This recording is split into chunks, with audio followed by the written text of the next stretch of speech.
Bihar police के आक्रोशित जवान अब पूरी तरह से एकजुट हो चुके हैं और इस प्रकार की खबर आ रही है कि अगर एक तरफा कार्रवाई की गई तो सामूहिक अवकाश पर जाने का ऐलान बिहार पुलिस की तरफ से उसके जवान कर सकते हैं। बिहार पुलिस एसोसिएशन लगातार इस बात का विरोध कर रहा है कि सिर्फ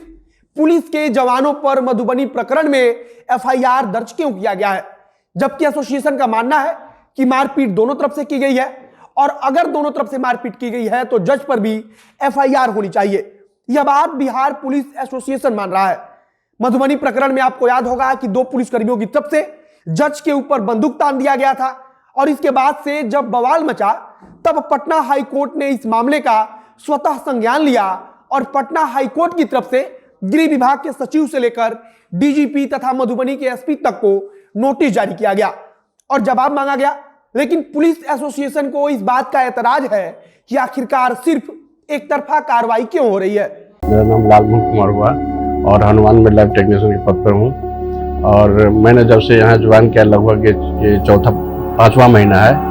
और मैंने कोविड से शुरू किया कि लॉकडाउन था तो नाश्ता सुबह से जो शाम तक निकलते थे बीच में कुछ मिलता नहीं था तो नाश्ता भी लोग करा देते कि आप नाश्ता पहले कीजिए उसके बाद कलेक्शन लीजिएगा। हनुमान जो लॉन्च किया था उस समय उन्होंने बहुत ये किया कि नहीं बहुत अच्छे समय पर आप लोग ये किए हैं और बहुत अच्छा रिस्पॉन्स मिल रहा है। जब पुलिसकर्मियों पर यह आरोप लगा कि उनकी तरफ से जज के साथ मारपीट की गई है तब वहां के एसपी खुद प्रेस कॉन्फ्रेंस करने आए और उन्होंने कहा कि पुलिस वालों के साथ जज ने पहले मारपीट शुरू की थी और इसके बाद से न्यायपालिका और कानून की रक्षा करने वाले आमने सामने हैं। तैयारी है कि काला फीता बांधकर इस बात का विरोध दर्ज कराया जाएगा कि एक तरफा कार्रवाई की जा रही है। अब नमस्कार, मेरा नाम है मोहित कुमार सिंह और आप देख रहे हैं हमारा विशेष कार्यक्रम एक्सप्लेनर।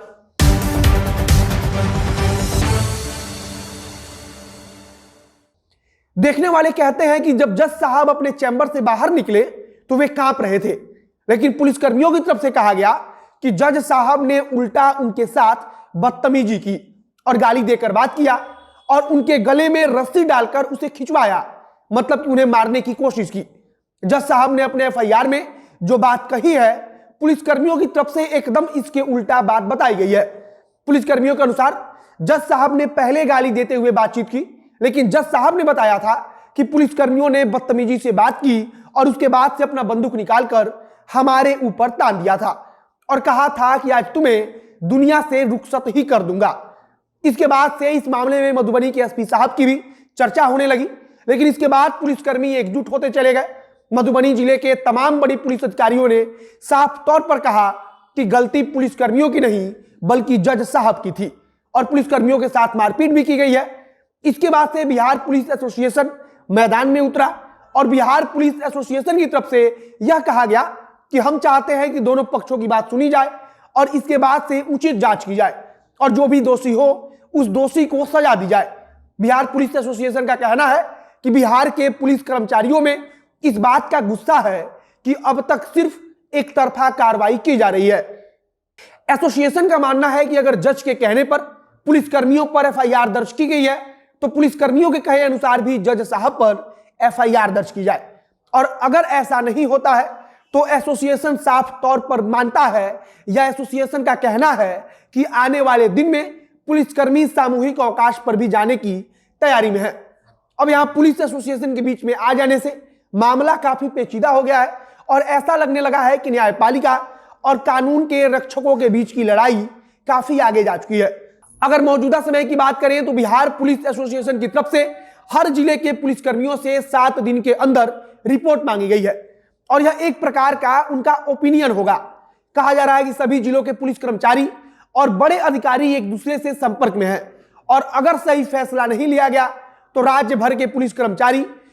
एक साथ आएंगे और वह सब मिलकर कुछ बड़ा फैसला लेंगे और यह बड़ा फैसला सामूहिक अवकाश पर जाने का भी हो सकता है और अपनी बाहों में काली पट्टी बांधकर विरोध दर्ज कराने का भी हो सकता है। जानकारी के मुताबिक पुलिस एसोसिएशन सिर्फ इतना चाहता है कि इस मामले में दोनों पक्षों की बात सुनी जाए और हाई कोर्ट की तरफ से निष्पक्ष जांच का आदेश दिया जाए और इस झगड़े को सुलझाया जाए। हालांकि मौजूदा समय में बिहार पुलिस एसोसिएशन की तरफ से इंतजार किया जा रहा है 29 नवंबर का, क्योंकि 29 नवंबर को इस मामले में पटना हाई कोर्ट सुनवाई करेगी और पटना हाई कोर्ट के द्वारा सुनवाई के दौरान क्या कुछ कहा जाएगा, इस बात को जानने के बाद पुलिस एसोसिएशन आगे की तैयारी करेगा। बिहार पुलिस एसोसिएशन की तरफ से कहा जा रहा है कि पुलिस मुख्यालय के जितने भी बड़े अधिकारी हैं उन सबसे बातचीत की जा रही है और तमाम बड़े अधिकारियों से संपर्क करने की कोशिश में एसोसिएशन लगातार लगा हुआ है। बाकी पुलिसकर्मियों की तरफ से तैयारी है कि इस बात के विरोध में सार्वजनिक अवकाश से लेकर अपनी बाह पर काली पट्टी बांधकर प्रदर्शन किया जाएगा। इसके अलावा अगर आगे कुछ नया अपडेट आएगा या जज साहब के पक्ष से या फिर पुलिसकर्मियों के पक्ष से तो उसे हम आप तक पहुंचाएंगे। इस वीडियो को यहीं समाप्त करते हैं। वीडियो को शेयर कीजिएगा। अगर फेसबुक पर देख रहे हैं तो पेज को लाइक कर लीजिए और अगर यूट्यूब पर देख रहे हैं चैनल को सब्सक्राइब कीजिए। मिलते हैं फिर बहुत जल्द अगले वीडियो में। कैमरे के पीछे ओम प्रकाश खड़े हैं और मैं मोहित कुमार सिंह। बहुत बहुत धन्यवाद।